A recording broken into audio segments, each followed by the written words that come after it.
interspaces along the sternum.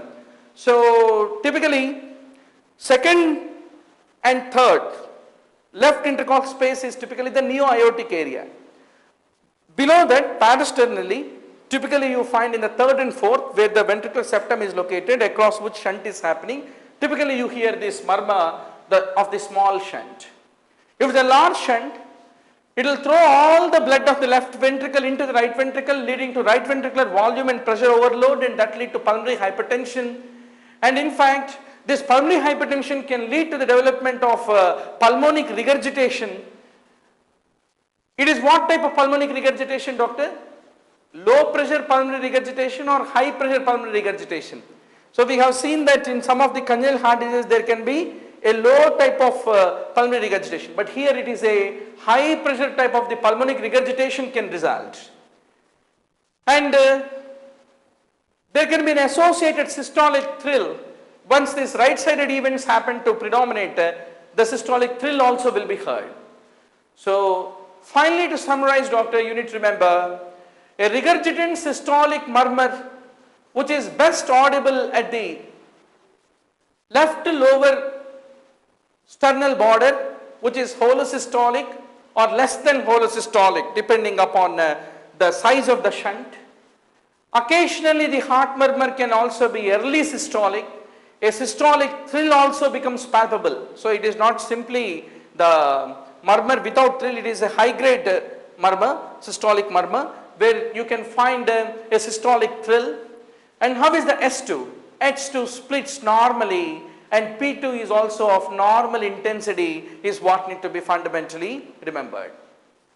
So now you may ask me a question that the left ventricle is vomiting into the right ventricle, so its closure must be earlier and the pulmonary valve closure must be delayed, so will it not lead to the widening?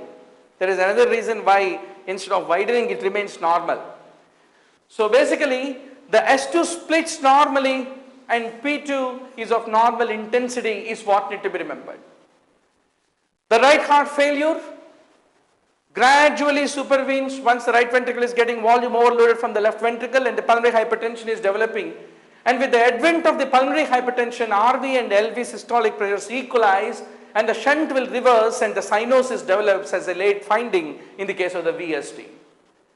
And the classical holosystolic regurgitant murmur typically will be heard at the left lower sternal border, and S2 is normally split is what you are able to see here, and P2 is accentuated in intensity the moment Eisenmenger develops and the pulmonary hypertension develops. That time P2 become accentuated is what I want to underscore to all of you. And once the Eisenmenger comes into picture, then the S2 becomes narrowly split.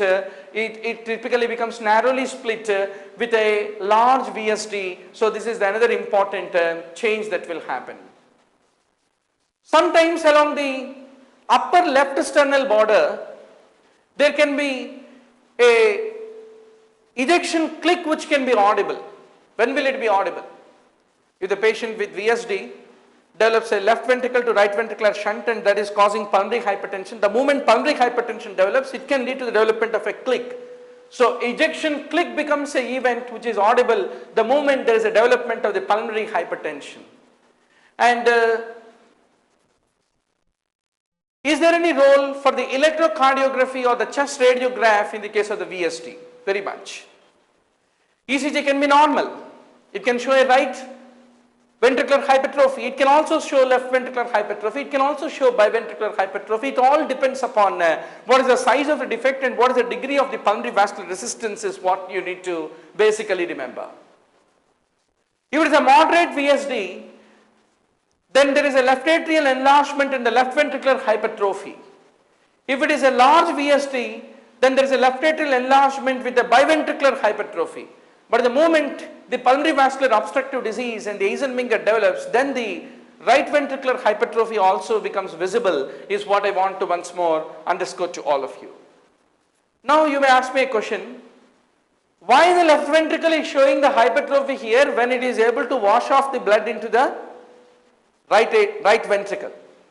After all, once more the right ventricular blood through the pulmonary circulation is going to come